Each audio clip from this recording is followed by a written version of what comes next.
ओम शांति। आज सुनते हैं प्यारे बाबा की 28 दिसंबर की मुरली से दिल में छपने वाली गहराई की बातें। आज की मुरली में कितना सुंदर मुरली सॉन्ग। धीरज धर मनवा तेरे सुख के दिन आएंगे। बाबा ने कहा बच्चों को ये गीत सुनते खुशी का पारा चढ़ जाना चाहिए। हाँ, क्योंकि सुख के दिन बस आए कि आए, आए कि आए। थोड़ा धीरज रखो, धीरज रखो, तुम्हारे सुख के दिन आए कि आए। फिर बाबा ने कहा कि बच्चे देखो, मम्मा कितनी गरीब थी परंतु कितनी तीखी गई। हाँ, क्योंकि सारा मदार बुद्धि पे है। अब बच्चे तन मन धन से वो कितनी सेवा कर रही है। जितनी तुम बाबा को प्राइज देंगे उतने तुम बाबा से प्राइज लेंगे। इस समय तुम्हें बाबा स्वर्ग की नई दुनिया की प्राइज दे रहे हैं। भविष्य 21 जन्मों की बादशाही की प्राइज दे रहे हैं। ये गारंटी है, ऐसी सुंदर दुनिया बाबा तुम बच्चों को देने जा रहे हैं। बाबा तो स्वर्ग का, शिव बाबा है स्वर्ग का रचयिता। बाबा ने कहा इस वक्त बाबा सारी दुनिया के सबका कल्याण करते हैं।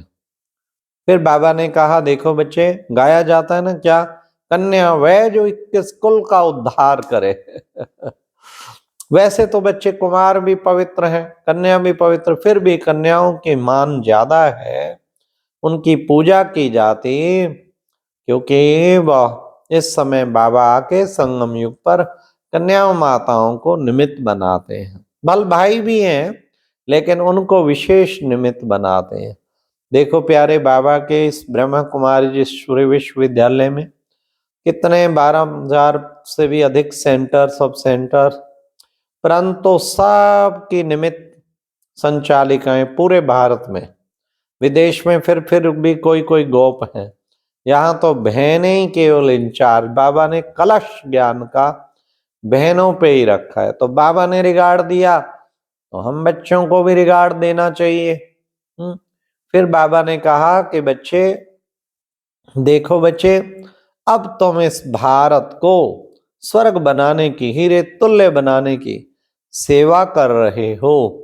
फिर बाबा ने कहा कि बाबा शिव बाबा आके ब्रह्मा के द्वारा तुमको ये राजयोग सिखलाते हैं। तुम इस योग बल से ही इतना ऊंचा पद प्राप्त कर रहे हो। बाबा ने कहा बड़े से बड़ा स्कूल है, ये यूनिवर्सिटी है, या यूं कहीं का हॉस्पिटल भी है, जहां तुम 21 जन्मों के लिए एवर हेल्दी बन जाते हो।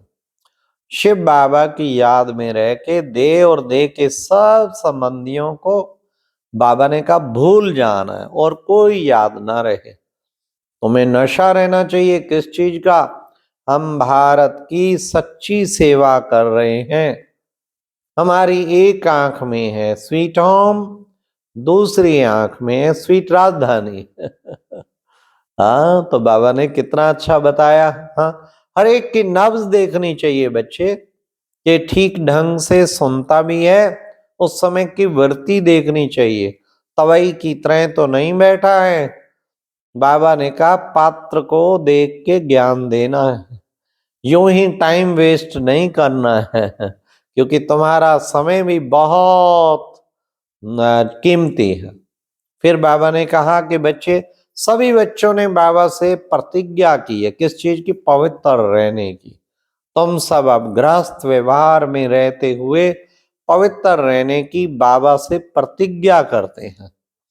हमारा जो है ये बाबा ने कहा उस्ताद कौन है, हमारा परम पिता शिव परमात्मा, उसकी हम संतान हैं, उसका हमने हाथ पकड़ा है उस्ताद का, और योग बल से हम शक्ति लेते हैं। आज बाबा ने कहा तुम हो शिव शक्ति सेना, और ये है बड़े ते बड़ी हॉस्पिटल, तुम भारत की सच्ची सेवा पर हो। फिर बाबा ने कहा इस समय सभी वानप्रस्थ अवस्था में हैं, इसलिए बच्चे गृहस्थ व्यवहार में रहते तुम बच्चों को पवित्र रहना है। फिर बाबा ने कहा कि बच्चों को ये ज्ञान का डांस है, तो बच्चों को अच्छी तरह ज्ञान डांस करना है। बाबा देखते रहते हैं कि इसकी बुद्धि कहीं भागती तो नहीं है। और क्या देखते हैं, मुस्कुराते रहते हैं। और क्या देखते हैं, खुशी का पारा चढ़ा रहता है। फिर बाबा ने कहा ध्यान से सुनता है, ये बाबा देखते हैं। तुम ब्राह्मण ही त्रिकालदर्शी बनते हो। फिर बाबा ने कहा हमसो का अर्थ भी समझाना है। हमसो देवता, हमसो क्षत्रिय, हमसो वैश्य, हमसो शूद्र, फिर हमसो ब्राह्मण, ये चक्कर चलता रहता है। तुम बच्चों को सृष्टि चक्र का राज खुद भी समझना है और औरों को भी समझाना है। देखो बच्चे, इतनी छोटी सी आत्मा में 84 जन्मों का पार्ट भरा हुआ है। ये है कुदरत, ये सबको राज समझाना है। छोटी सी आत्मा बिंदी में 84 जन्मों का पार्ट भरा है। जो जिसका पार्ट भरा है वही फिर आत्मा बजाती रहती है। बाबा ने कहा, कहते हैं अहम ब्रह्मास्मि। अरे भाई, ब्रह्म तो रहने का स्थान है। जैसे कहते हैं हम हिंदू हैं, क्योंकि हिंदुस्तान रहने का स्थान है। इसी तरह ब्रह्मस्मि, ब्रह्म सोचते हैं ब्रह्म है लेकिन बाबा कभी कभी कहते तुम्हारा भ्रम है। तुम ब्रह्मलोक के रहवासी जरूर हो, लेकिन खुद ब्रह्म नहीं हो। कहते हैं हम ब्रह्मस्मि तत्वम ब्रह्म सर्वम, सभी ब्रह्म का रूप है। तो फिर जो है, फिर इतना पापाचार भ्रष्टाचार चारों ओर क्यों है? अगर सभी ही भगवान का रूप होते फिर इतने विकारों का साम्राज्य क्यों फैला होता? फिर परमात्मा को क्यों आना पड़ता पतितों को पावन बनाने के लिए? बाबा ने कहा, कहते हैं पतित पावनी गंगा। तो बच्चे, वास्तव में पतित पावन तो परम पिता परमात्मा है, आके सारी पतित दुनिया को पावन बनाते हैं। अब तुम बच्चे बाबा के मददगार बनते हो। बाबा ने कहा, बाबा आके तुम्हें 21 जन्मों की ये तुम्हें प्राइज देते हैं, इस प्राइज देते हैं, ऐसी सुंदर दुनिया की प्राइज देते हैं, नहीं दुनिया की स्वर्ग वैकुंठ की प्राइज देते हैं। परंतु जो बच्चे बाबा को अब जितनी प्राइज देते हैं, अर्थात अपना तन मन धन अर्पण करते हैं, उतनी ही वो बाबा से प्राइज लेते हैं। मम्मा नंबर 1 तीखी चली गई, भले गरीब थी, क्योंकि यह तन मन धन से अब खूब सेवा कर रही है। शिव बाबा तो दाता है, हाँ रिटर्न देता है।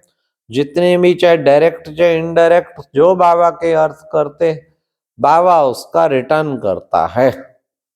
अच्छा, फिर बाबा ने कहा आज की वरदान में कि श्रेष्ठ कर्म रूपी डाली में लटकने की बजाय उड़ता पंछी बनने वाले हीरो पार्टधारी भव। उड़ता पंछी, मैं कौन हूं? उड़ता पंछी, झट उड़ जाए। कभी सूक्ष्म वतन, कभी मूल वतन, और कभी फिर नई दुनिया में। उड़ता पंछी मैं हूं, उड़ता पंछी। उड़ के बाबा के पास फटाफट पहुंच जाए, कभी मधुबन पहुंच जाए। तो बाबा ने कितना सुंदर कहा, श्रेष्ठ कर्म रूपी डाली में लटकने की बजाय यहाँ कर्म रूपी डाली में लटक जाते हैं। तो कैसे लटक जाते हैं बाबा ने बताया। हाँ, कोई ना कोई किसी कर्म बंधन में अपने आप को फंसा लेते हैं। इसलिए उड़ता पंछी बन के क्या बनेंगे? हीरो पार्टधारी भाव। आज की मुरली में स्लोगन था, अंदर की स्थिति का दर्पण है चेहरा। चेहरा चेहरा कभी खुश्क ना हो, सदा खुशी का हो। अरे देखो, खुशी तो कितनी बड़ी, बाबा कहते खुशी जैसी खुराक नहीं। तुम जैसा खुश नसीब सारे कल्प में सारी दुनिया में कोई हो नहीं सकता। कभी तो बाबा कहते बच्चे जान चली जाए लेकिन खुशी ना जाए, हर बात में तुम्हें खुशी मिले, क्योंकि तुम हो ही खुश नसीब, खुशियों के सागर के बच्चे हो, इसलिए खुश नसीब। तो बाबा ने कितना अच्छा कहा कि बच्चे सदा खुशी में झूमते रहें। हाँ, तो ऐसी खुशियों की दुनिया में क्योंकि तुम जा रहे हैं ना, तो अंदर की स्थिति का दर्पण चेहरा है। चेहरा कभी भी खुश्क ना रहे, सदा खुशी वाला रहे। अच्छा, ओम शांति। ये थी आज की मुरली से दिल में छपने वाली गहराई की बातें। ओम शांति।